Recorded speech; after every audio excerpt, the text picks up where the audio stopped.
شاہ ولی اللہ محدث کا جب انتقال ہوا، شاہ عبدالعزیز کی عمر 14 سال تھی، علوم سے فارغ ہو چکے تھے، بخاری ترمذی باپ کے سامنے پڑھاتے رہے۔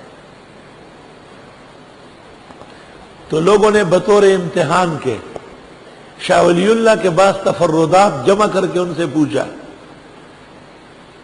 انہوں نے جواب دیا، کے پدر این فقیر گفتہ ثواب نیس، والد صاحب کی اس طرح باتیں ٹھیک نہیں۔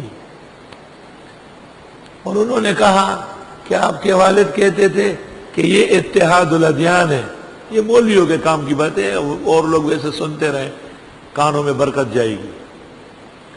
ان کو تنبورہ کچھ سمجھ نہیں آئے، تو شاہ عبدالعزیز نے کہا کہ یہ اتحاد الادیان نیس بلکہ انتشار فقہ است، یہ تو فقہ سے نافرمانی اور سرکشی ہے۔ ابو حنیفہ کے اور ان کے تلاميذ کے صریح اقوال موجود ہے، ضرورت کیا ہے کہیں اور جانے کی؟ تو علماء سمجھ گئے کہ شاہ عبدالعزیز اہل ہے۔ ان اللہ یامرکم ان تؤدوا الامانات الی اہلھا۔ شیخ الہند مولانا محمود الحسن جو اپنے وقت میں شیخ العالم تھے، جب ہندوستان کی آزادی کے لیے انگریزوں کے خلاف تحریک گرم کر رہے تھے، مشورہ ہوا کہ آپ حرمین شریفین بیٹھ کر یہ کام کریں، ہندوستان میں تکلیفیں بہت زیادہ ہے، انگریز بہت پریشان کر رہا ہے۔ تو شیخ الہند کے جہان بھرا ہوا تھا قابل شاگردوں سے، جہان بھرا ہوا تھا۔ حکیم الامت مولانا اشرف علی اور مفسر قرآن عبدالحق حقانی دہلوی، شیخ الاسلام حضرت مدنی، مفتی اعظم ہند کفایت اللہ دہلوی، سارے اکابر انہی کے شاگرد تھے۔ لیکن حضرت شیخ الہند کو جب دارالعلوم دیوبند کے صدر محتمم حضرت مولانا محمد احمد صاحب نے کہا حضرت بخاری شریف اور ترمذی شریف کا کیا ہوگا، فرمایا مولوی محمد انور شاہ پڑھائیں گے۔ کہا مولوی محمد انور شاہ پڑھائیں گے۔ سید سلیمان ندوی یاد رفتگان میں لکھتے ہیں کہ شیخ کی غیبوبت میں آپ کے درس نے ترمذ اور بخارا، نیشاپور اور حمص، سمرقند اور تاشقند کی درسگاہوں کی یاد تازہ کر دی۔ اور آپ کا درس صرف ترمذی بخاری کا نہیں تھا، پورے دین کا درس ہوتا تھا، کامل و اکمل دین کا۔ ہر شخص ایسی خوشی محسوس کرتا تھا، کاش کے شوافی علماء حنابلہ اور مالکیہ مرے ہوئے زندہ ہوتے اور ایک دفعہ حضرت شاہ صاحب کو دیکھ لیتے اور ان کا درس سن لیتے۔ ان اللہ یامرکم ان تؤدوا الامانات الی اہلھا۔ شیخ الہند مولانا محمود الحسن جب انگریزوں کے جیل مالٹا سے رہا ہو کے آئے تو دہلی میں ایک محضر تیار کیا گیا۔ شیخ الہند بیمار بھی تھے اور بوڑھے بھی بہت تھے، ممبر پر بٹھائے گئے۔ فرمایا انور شاہ ایسا عالم بن چکا ہے کہ صدیاں یاد رکھے گی، اور گزرے ہوئے علماء کی دلیل و حجت ہے وہ، کہ ہو سکتا ہے ایسا عالم، جبکہ شاہ صاحب ایسا ہے۔ حکیم الامت مولانا اشرف علی کے لیے کہا اللہ تعالیٰ نے ان سے امت کی اصلاح کا بڑا کام لے لیا اور لے رہا ہے۔ ہر ایک شاگرد کا ایک جملہ کہا جو ان کی صلاحیتوں کا آئینہ دار تھا، لیکن جب مولانا حسین احمد مدنی کا نام آیا تو شیخ الہند صاحب رو پڑے، اور انہوں نے کہا کہ حسین احمد تو پورا میرا ہے۔ ہائے ہائے ہائے، فرمایا کہ حسین احمد تو پورا میرا ہے۔ ان اللہ یامرکم ان تؤدوا الامانات الی اہلھا، بے شک اللہ تمہیں حکم دیتا ہے کہ ادا کرو امانتیں ان کے اہل کو، ان کے صحیح حقداروں کے حوالے کر لیں۔ آج معاشرے میں اس کی کمی ہے اور اس طرح کے نظام میں دیانتداری کم ہے، نقصانات ہو رہے ہیں۔ وَإِذَا حَكَمْتُمْ بَيْنَ النَّاسِ أَن تَحْكُمُوا بِالْعَدْلِ، اور جب حکم بن جاؤ لوگوں میں فیصلے کرو انصاف کے ساتھ، انصاف کے ساتھ فیصلے کرو۔ حضرت عمر ممبر پر خطبہ دے رہے تھے، ایک چادر اوپر اوڑے ہوئے تھے، ایک نیچے بندھی ہوئی تھی۔ ایک اعرابی نے کہا غنیمت میں سب کو تو ایک ایک چادر ملی ہے، آپ کے پاس دو کیسے ہیں؟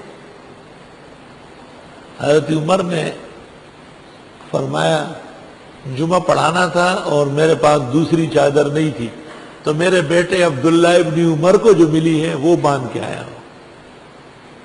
ان تحکموا بالعدل، اللہ۔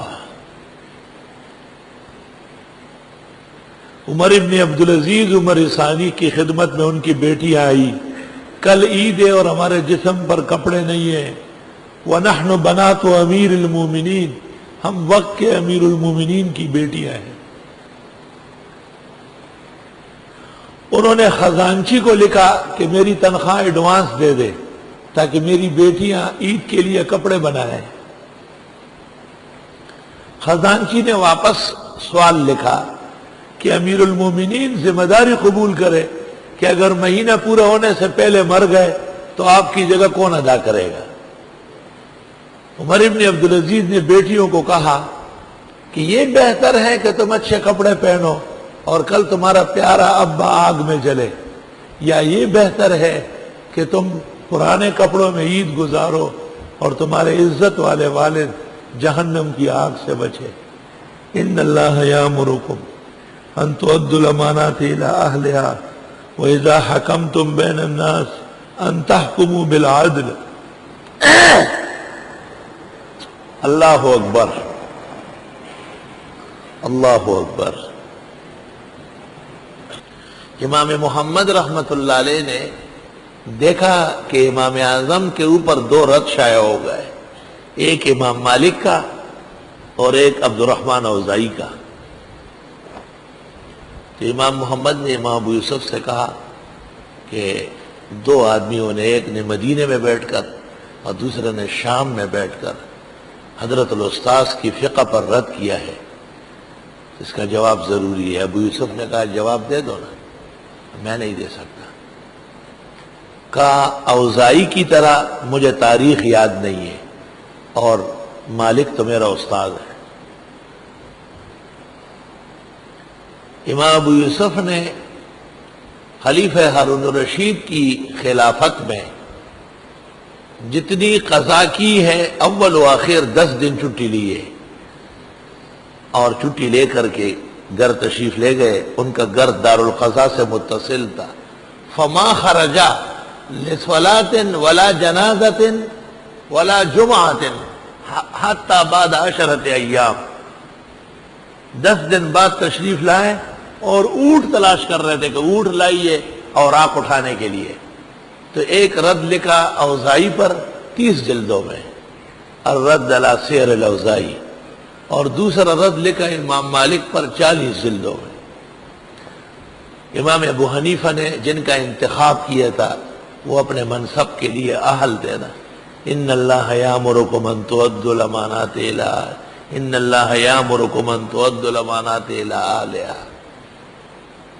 تفصیلات طالب علم زاہد الکوثری کی کتاب حسن التقاضی فی سیرت الامام ابو یوسف القاضی میں دیکھ لیں۔ اللہ اکبر۔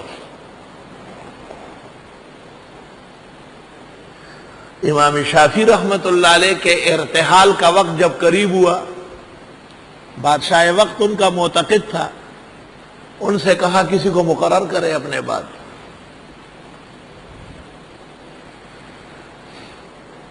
تو امام شافعی رحمت اللہ علیہ کے بہت بڑے خاص شاگرد ہیں ابراہیم مزنی، لیکن حضرت صاحب نے ان کو مقرر نہیں کیا،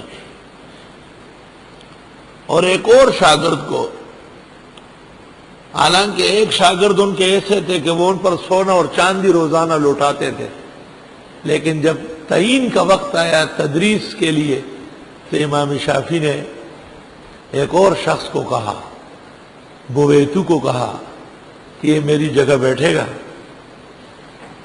اور لوگ کہتے ہیں کہ امام شافعی کے بعد جب وہ منصب پر بیٹھ گئے تو دنیا کو آیت کی تفسیر سمجھ آئی، ان تؤد الامانات الی اہلھا، کہ امانتیں کیسے اہل کے سپرد ہوتی ہے.